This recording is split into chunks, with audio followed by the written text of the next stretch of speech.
does not pay. The shadow knows.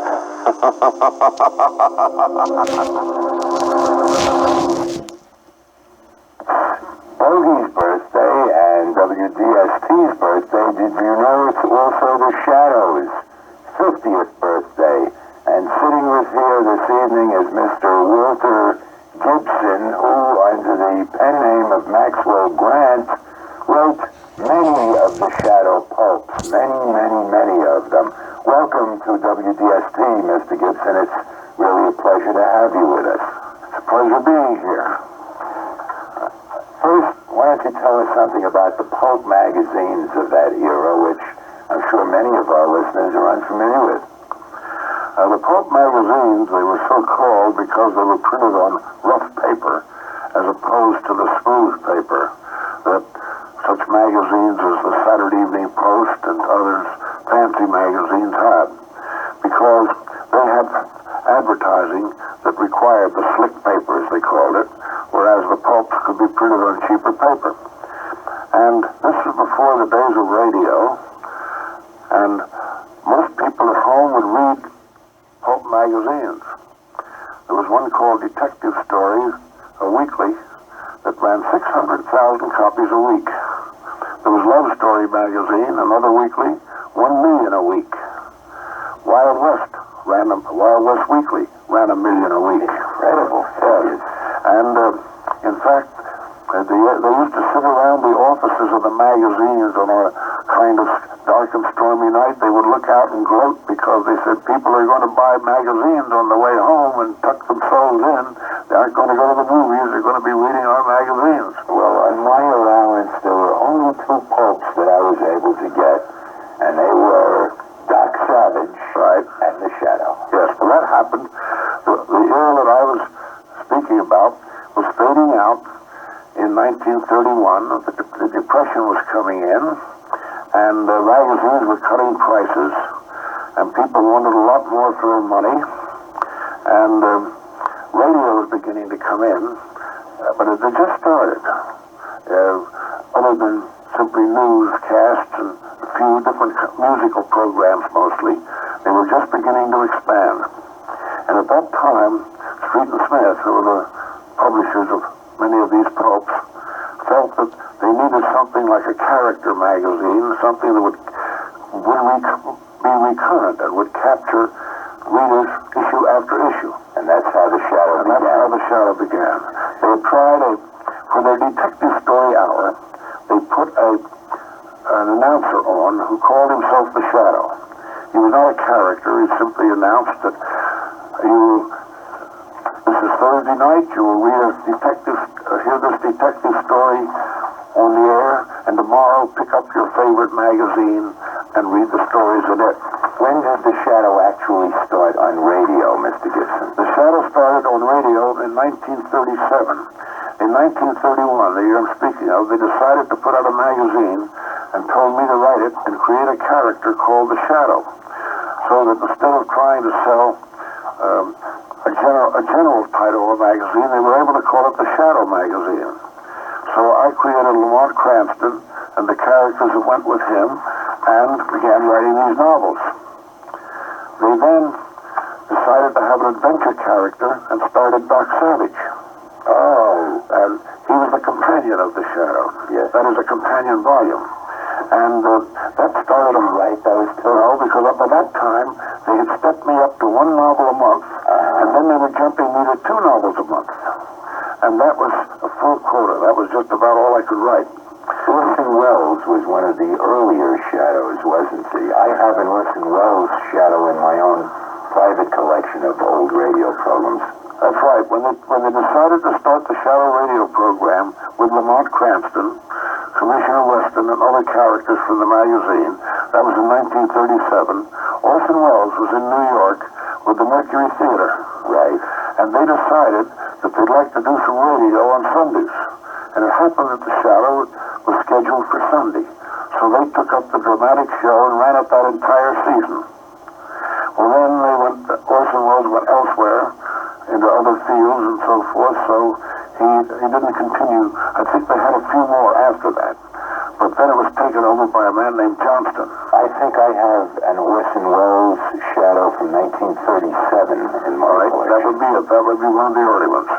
And Margot Lane, did you notice that when Superman came into being, his girlfriend's name was Lois Lane? That's right, yes. That was rather peculiar. He had a left lift, it seemed to me, as an old Shadow fan. Well, you know, in tracing the history, there's a man named Steranko who is a great comic artist, and he does covers for magazines. He did some covers for our revival of the Shadow in paperback form, and he has traced the whole history of it. And he dates it to the Shadow as starting the era of what they called hero comics. First came the Shadow that was copied by the Phantom, Secret Agent X, Secret Agent X9, I remember that. That's right, Secret Agent Operator 5, Dr. Rufan, the Spider, the Green Llama, and they have a Green Llama too. We are, by the way, speaking with Mr. Walter Gibson, a creator of the Shadow and a gentleman who wrote the Shadow for many, many years for Pulp magazines. Tell me, how come the Shadow never made it to TV?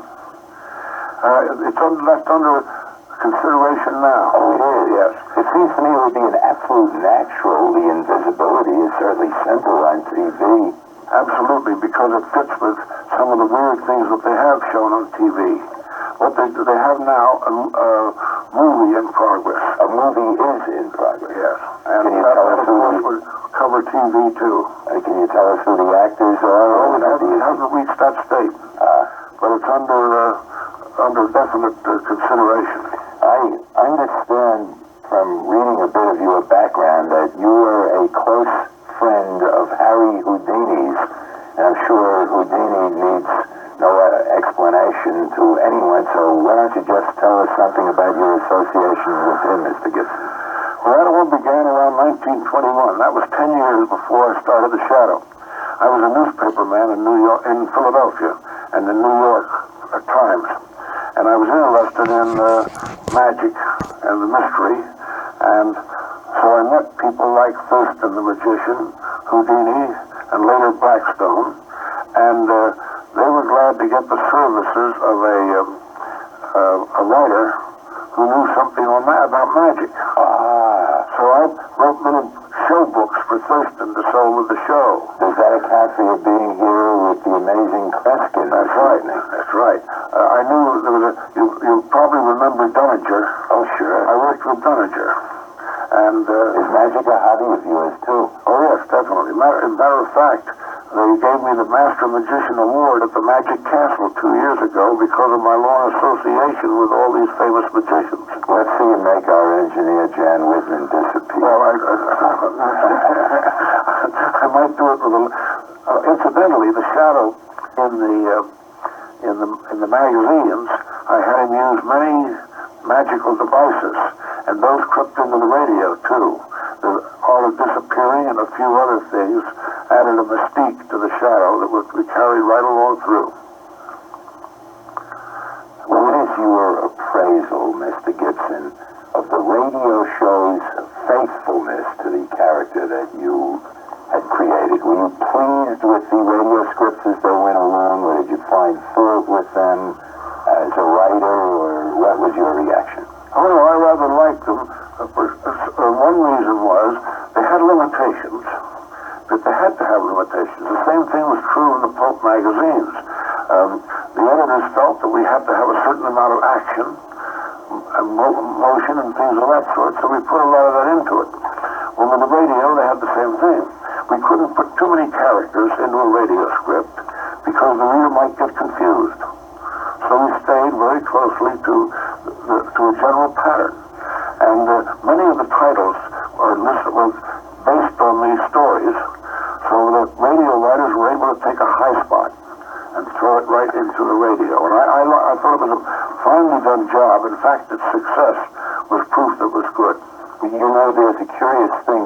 Here on old-time radio, the Shadow is one of our regular favorites. I would almost use the word perennial, except that the station is only 1 year old. But we play Shadow and the Green Hornet and the Lone Ranger and many of the old radio shows, and we are astonished at the nature of our audience. Radio, for the most part now, aims at a single age group, as you probably know, women 18 to 34, or men 34 to 49, or something of this sort. And yet we notice with our mail and with our phone calls that we are probably reaching the same sort of audience as when you wrote The Shadow. That is, we get letters from kids and from my contemporaries and from people a good deal older. Right. Probably that's what it was like, family listening when The Shadow was in his heyday. Absolutely. And I guess with movies and television of The Shadow coming up fairly soon, The Shadow will be in his heyday again soon. They have in production in Hollywood right now a movie of the Lone Ranger. He's coming back, and so old-time radio fans will be able to look forward to the return of The Shadow. We're chatting with Walter Gibson, who is the creator of The Shadow, and I've just been handed a note. We've got a call in from some listeners. Mr. Sean Dean has a question for you. Good. And he wants to know, why does The Shadow have such a sinister laugh if he's a good guy?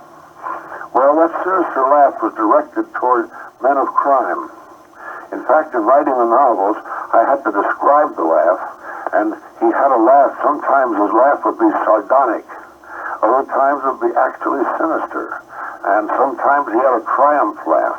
I had to elucidate the actual tones, but they always put that in, particularly at the finish of the radio show, because